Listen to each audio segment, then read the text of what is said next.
Today, we're talking about Meghan Markle's boldest move yet, a 90-minute tell-all podcast with none other than Emma Grede. Yes, the brilliant businesswoman behind SKIMS, close friend of Kim Kardashian and a woman who, like Meghan, gets it. And just as we expected, the British media imploded. Dan Wootton's pearl-clutching, Angela Levin's faux concern. The circus is back in town, and they're calling it journalism. The media's old guard reacted to Meghan's podcast with panic, not reason. Instead of measured analysis, they defaulted to outrage, their faces etched with worry as the familiar narrative slipped from their grasp.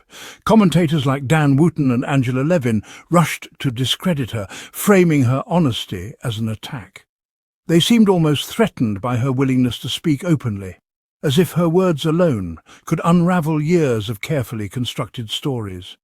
Their outrage reveals more about their own insecurity than about Meghan herself. The discomfort on their faces betrays a fear of losing relevance, of being exposed for relying on old tropes and tired criticisms. These critics depend on casting Meghan as a villain. Her calm self-expression threatens their narrative.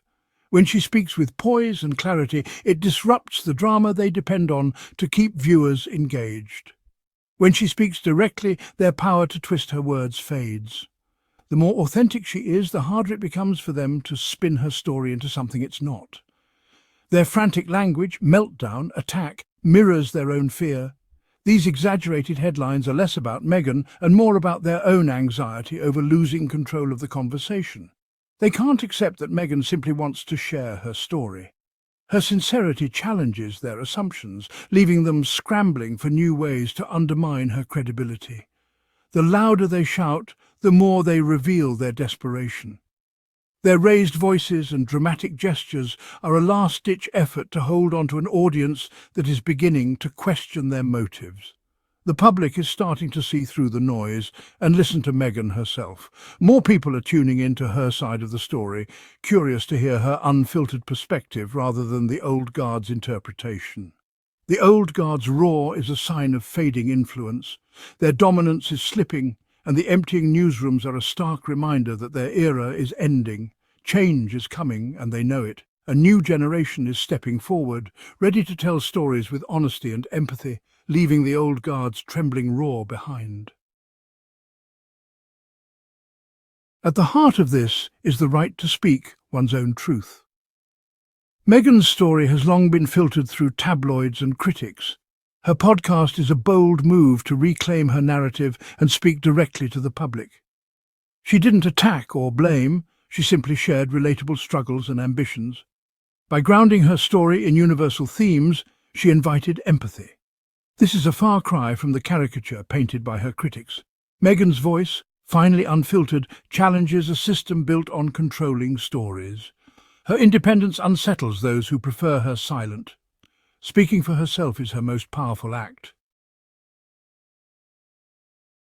Meghan's every move is scrutinized in ways other royals never experience. When she discusses ambition or motherhood, it's framed as an attack. When others do similar work, it's praised. This double standard is systemic, not accidental. Her actions are dissected for hidden motives, while others are celebrated for the same. The relentless criticism is designed to keep her in her place. It's a classic case of blaming the victim to maintain the status quo. Meghan's independence threatens this balance, and her voice is seen as a violation. The panic from commentators is the sound of gatekeepers losing control.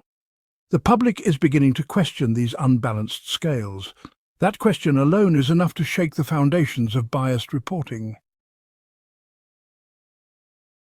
Why does Meghan's honesty provoke such fear? What is it about her willingness to speak her truth that unsettles so many people, both inside and outside the royal institution? At its core, it's about power and control, about who gets to shape the narrative and who is forced to play along. For generations, the monarchy and its media allies have carefully crafted and controlled the royal story, deciding what the public sees and hears. But Meghan refuses to follow their script. She's determined to write her own story, even if it means breaking with centuries of tradition. Her authenticity is unpredictable, and that unpredictability terrifies those who have built their careers and reputations on upholding the old ways. Commentators act as self-appointed guardians of the royal narrative, but when Meghan speaks for herself, their influence and authority begin to fade away. Their panic is the panic of losing control over the main character in a story they thought they owned. Meghan's journey is one of evolution, not stagnation. She's constantly growing, learning, and redefining what it means to be part of the royal story. She shows that it's possible to leave tradition behind, to step into the unknown, and to build a new life on your own terms. For some, that's deeply inspiring, a sign that change is possible. For others, it's threatening, a challenge to everything they've known. Meghan's courage to create an unwritten narrative is a beacon for change, lighting the way for others who feel trapped by expectation. And for those clinging to the past, to the comfort of old stories, it's a frightening prospect, one that forces them to confront the possibility of a future they can't control. Meghan's journey isn't one of crisis, it's one of courage. Despite immense scrutiny and prejudice, she stands tall and speaks her truth. Her podcast uplifts, focusing on empowerment and community, not conflict. She's building something new, a space for honest, meaningful conversation. Her critics' panic only highlights her strength and resilience. Meghan refuses to play the old game of blame and shame. Her story is about hope, breaking free from restrictive expectations and defining success on her own terms. She's not tearing down an institution, she's building a purposeful life. Our stories are ours to write, and courage is the ink. Meghan's example encourages us all to be braver and more honest. This is a struggle between old control and new freedom, between silence and truth. The commentator's panic is the last roar of a fading era. But truth, like a river, finds its way. Meghan's quiet determination helps clear the path for others. In a world of noise, an authentic voice is rare and precious. Supporting those who speak their truth is about progress, not sides. Let's listen to voices that build, not those that divide. Change comes through honest conversations and small acts of courage. The gentle breeze of change carries hope for a brighter, more honest future. That future is worth striving for.